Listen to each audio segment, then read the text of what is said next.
That's that's that's cute. If I apply the same mindset which I approach in Psychological Warfare regarding my Shattering the Illusion of False Power series, I explore the emotional thought process and tactics of a chaos curator a little bit more in depth. A chaos curator may sometimes take on the role of a helper in order to pose as a knight in shining armor. We've all seen that type, right?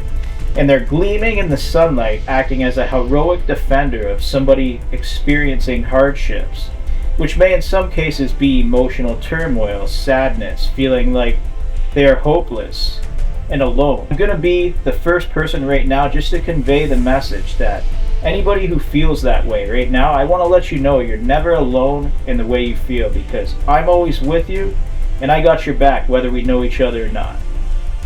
Whoever feels that way. But I'm going to explain in detail how a chaos curator conditions you into feeling emotional turmoil intentionally, because they need you to become their victim via intentional post-traumatic stress disorder or trauma bonding, depending on the severity of the narcissist and what they can benefit from keeping you feeling broken, unhealed, and confused. Now let's dive into the thought process of a chaos curator who is always 10 steps ahead of the people who cannot see what they're up to and their true motive and intentions. But they're also 20 steps behind the people who can see beyond their mask. My job today is to make you see the truth of who you truly are, which is not what other people tell you. It's not what other people expect you to feel regarding the way you see yourself. We're not just going to lower the mask today on episode 2 of Unmasking the Narcissist. We're going to tear that motherfucker off, step all over it, and turn it into an Olympic sport and love every minute of it. So whatever the definition of sadism might be regarding a narcissist who attempts to drain people's energy by breaking them down via a series of lies and force-fed narratives, I feel like the complete opposite of a chaos curator. And I'm just here to guide people or help people out of that state of defeat, because I know what it's like and I've been there. So I even provide an example regarding being targets of any potential narcissist. But in this case, chaos curators who only become empowered by your defeat are counting on it. But you're not defeated at all, even if you feel like you are right now and they depleted you. Listen to me and let me guide you back into learning how to love yourself again. See your true value and understand who deserves your love and respect, as well as who doesn't deserve anything from you and they should get nothing. But let me break it down for you like this. The chaos curator is using words in order to trick you into feeling the message they convey towards you. So they might say something like, "Oh, I know how hard it is, because you must feel like you're all alone in life." And they'll be saying this in order to trick you into feeling like the message that they convey towards you is actually true. And maybe you are alone in life, but who are they to say that? Because you know better than anybody else whether or not you're alone in life. So they might even say something like, "Oh, I know how hard it must feel when you have nobody who really wants to assist you. And I know how depressed you are. I know how upset it makes you feel when you found out that girl you used to see back in the day was cheating on you with your friends and other people. And I know you wished you had a friend that you can lean on for support. And it's like your traumatic childhood put you into a state of depression, hasn't it? Life must be so hard for you, and I know it's tough." Now, if you guys choose to ingest that poison from the chaos curator, okay, fine, maybe if you believed anything at all that they had to say to you, and it consumed you, and it took over the way you actually felt. If you ingested enough chaos from the poison of the chaos curator, maybe it manifested chaos into your heart and soul. But what if I actually told you that their words, their thoughts, and their actions have nothing at all to do with how you are actually feeling? Because what they say has nothing to do with the way you bounce back from traumatic experiences, does it? It certainly doesn't determine whether or not you are healed from any past experiences. In some cases, people may have hurt you.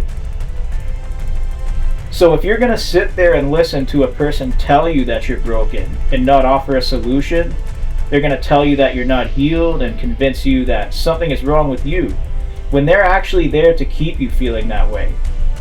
Hey, you're just listening to the wrong person. They aren't helping you heal at all. They're not helping you through your past trauma or hardships. The only thing they are there to do is to intentionally trauma bond and put you into that state of feeling broken. And that's the false narrative that they push. They do this so that they can empower themselves, or in some cases even receive a salary to keep you feeling down and out. But in my series, Shattering the Illusion of False Power, which is based on psychology and behavioral patterns of narcissistic energy vampires, even if it's unfair or unreasonable when people start fucking with you, I never teach victimhood, I teach power. How to remain in your power when others try to take it from you, and how to never see yourself as a victim again. And when it comes to confiding in an actual chaos curator, depending on the role they play in your life, their only job is to create chaos and keep you feeling that way. So if you listen to a chaos curator and you never heal from your past traumatic experiences, don't listen to them anymore, but start listening to yourself. Listen to the person you want to become today. Listen to the person you want to become tomorrow. And listen to the person that you want to become for the rest of your life. Not the things you may have done or agreed to in the past, and not the experiences that put you into a state of feeling broken and defeated. Because once you go within to really heal yourself, nobody can tell you anything. Not even somebody like me who has a strong desire to always guide people out of feeling lost or broken. You can't rely on me specifically any more than you can rely on a chaos curator for advice. Even if you've already made up your mind that you're never going to heal. But if that's what you tell yourself, it sounds like the chaos curator is rubbing off on you a lot more than the way you truly feel. So it's like you turn to them and you place their opinion and their words above your own. And that's the problem. That's why you're not healing. So it's like their devotion to chaos becomes you, and it's a problem. Ghost them. That's my advice. Never speak to a chaos curator or lean on them to guide you out of a tough situation again. And you can take it from somebody like me who's been through a lot in life, and I've already experienced a lot of trauma and hardships, but I'm healed from them. And the only thing I hope to do here is to convince people to look within to fix whatever they feel is broken. And I provide an example of that just by being here right now, because if I can do it, so can you. But if we tear off some masks of narcissistic energy vampires who commit crimes against the ethers, defy all logic, and prove the theory of evolution and reason to be absolutely false. Hey, it sounds like an Olympic sport to me. See you guys again for episode 3 of Unmasking the Narcissist. I hope my words encouraged the right ones, and I hope it also made the right ones feel vulnerable, weak, and exposed, because in this case, whatever the opposite to sadism feels like, for me, I feel like maybe I just got 2 birds with 1 stone. Let me know what you guys think. See you again on episode 3.